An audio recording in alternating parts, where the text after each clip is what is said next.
मैं बात कर रहा हूं रेखा गुप्ता द्वारा दिए गए बयान कि मैंने गृह मंत्री से मिलने के लिए मना कर दिया। खत्म करके निकली और आप कह रहे हो ना गृह मंत्री जी को, तो मैंने मना ही कर दिया। मैं कहा सर मैं आज नहीं आ पाऊंगी। क्या कोई पीछे पावर सेंटर क्रिएट करना चाह रही है रेखा गुप्ता? तो कुछ बयानों से बचना चाहिए, क्योंकि अभी आपको इतना समय मुख्यमंत्री बने हुए नहीं हुआ है।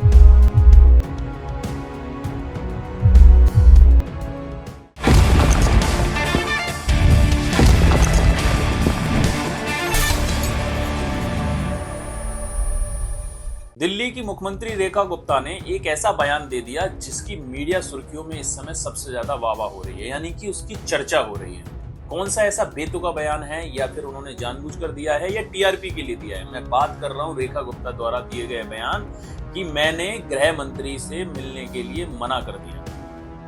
आखिर क्या है इसके पीछे की स्टोरी? क्या कोई पीछे पावर सेंटर क्रिएट करना चाह रही है रेखा गुप्ता, या रेखा गुप्ता अपनी पहचान यानी कि अपने बलबूते की पहचान, या अभी से वो एक नई राजनीति को दिशा देना चाहती है? मुख्यमंत्री बनाया माला पहनने के लिए बनाया, काम करने के लिए बनाया। आज एमओयू साइन किया हमने कि यमुना जी में फेरी छोटा क्रूज वो चलेगा बहुत जल्दी, मतलब समझ लो 3-4 महीने के अंदर। मैं गई, राज्यपाल जी आए तो वो समय पहले 5:30 था, फिर मंत्री जी का कुछ आया तो वो 7 बजे हो गया, वो खत्म करके निकली और आप कह रहे हो ना गृह मंत्री जी को, तो मैंने मना ही कर दिया। मैं कहा सर मैं आज नहीं आ पाऊंगी। तो मैं पूरी इस स्टोरी में विश्लेषण के साथ बताने जा रहा हूं आखिर क्यों उन्होंने बोला और कहां ऐसा बयान दिया था, और रेखा गुप्ता को सीएम बने हुए कितने दिन हुए हैं कि जो उन्होंने इस तरीके के बयान देना चालू कर दिए।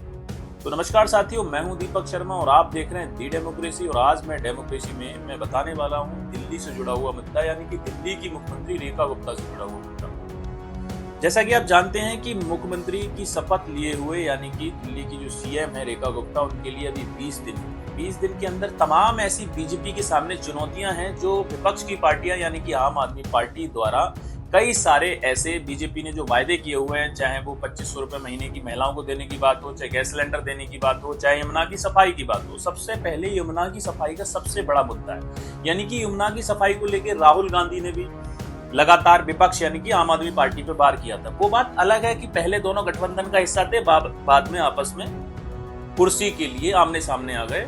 और आपने देखा भी कि कांग्रेस ने जिस तरीके से आम आदमी पार्टी जहां सीटों से आ रही, उससे ज्यादा उसके ही लगभग कांग्रेस ने वोट पाए, यानी कि अगर दोनों साथ में होते तो आज का जो माजरा था यानी कि आज की जो समीकरण है वो कुछ दूसरे होते।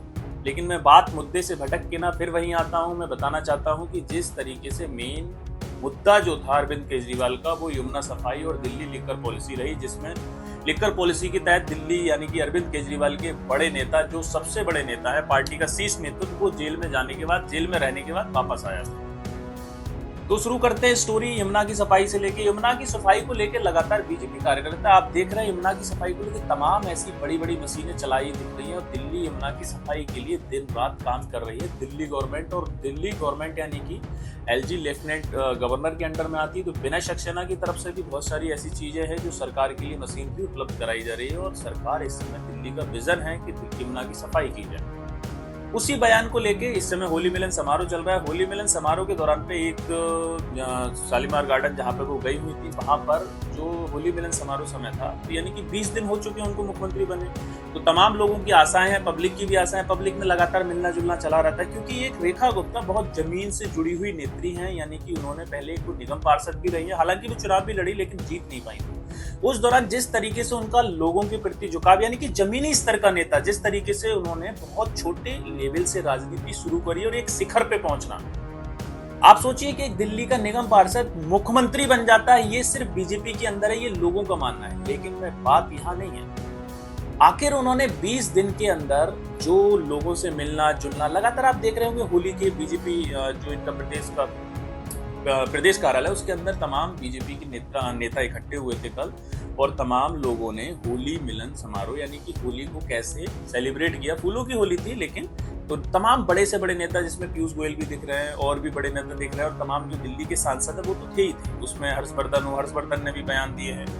हमारे रिपोर्टर ने भी उसमें एक स्टोरी कवर करी है, जिसमें उन्होंने, आप देखिए उस स्टोरी में आपको देखने को मिलेगा, उन्होंने कई सारे, जैसे युगेन चंदोलिया से सवाल किया उन्होंने अतिशी को लेके, अतिशी सिलेंडर को लेके जो मांग कर रही है 500 रुपए। उन्होंने ये भी कहा था कि अतिथि अपना एड्रेस बता दें और मैं उनको उनके घर पे पहुंचा दूंगा। आप इस वीडियो में आराम से देखिए। इस वीडियो में दिखेगा कैसे योगेंद्र चंदोलिया से रिपोर्टर द्वारा पूछे जाने पर उन्होंने सवाल यानी कि जवाब दिया है। बीजेपी में आज होली मिलन कार्यक्रम का आयोजन किया गया। हमारे साथ बातचीत करने के लिए बीजेपी सांसद योगेंद्र चंदोलिया जी हैं। सर, आज होली मिलन का कार्यक्रम था, होली का त्यौहार आ रहा है, क्या कहना चाहेंगे? सर, होली बहुत बढ़िया होली है। भारतीय जनता पार्टी ने दिल्ली के अंदर पताका फहराई है।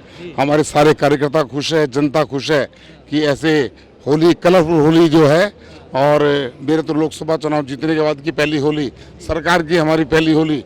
आपके चैनल के माध्यम से दिल्ली के सभी लोगों को शुभकामनाएं देते हैं और यही प्रार्थना करते हैं कि ये होली का त्यौहार सबके लिए अच्छा हो, पवित्र त्यौहार है। इस त्यौहार की महिमा को जानें और हमारे जीवन के अंदर भी इसी प्रकार से रंग भरते रहें।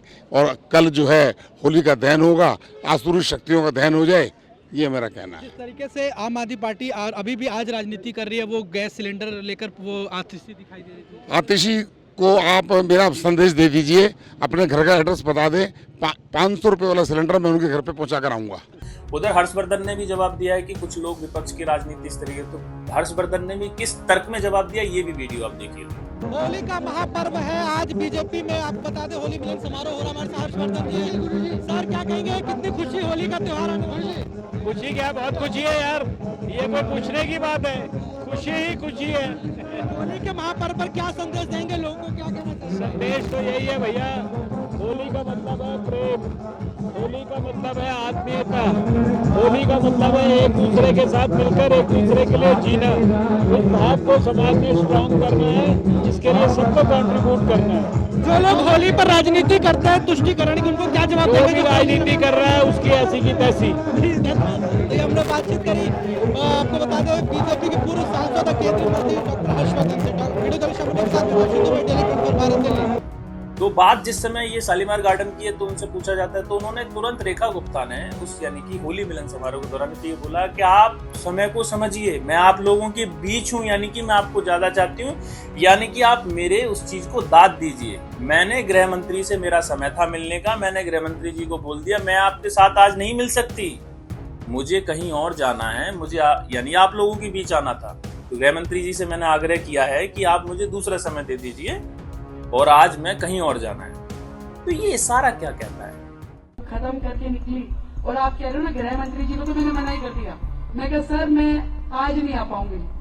एक तरफ राजनीति जो एक जमीनी स्तर से उठ के यानी एबीपी में भी रही है, राजनीतिक नेतृत्व है, राजनीतिक क्षमता भी है, तो कहीं ना कहीं संघ संगठन और संगठन के हिसाब से देखा जाए केंद्र का शीर्ष नेतृत्व जिस तरीके से रेखा गुप्ता को निकाल के दिल्ली का मुख्यमंत्री यानी कि दिल्ली की कुर्सी पे, वो भी 26 साल एक लंबे अरसे बाद दिल्ली को मुख्यमंत्री यानी कि दिल्ली के अंदर डबल इंजन की सरकार बनी और वो भी एक महिला नेत्री यानी कि रेखा गुप्ता को कहां से उठाकर दिल्ली का सीएम बना दिया।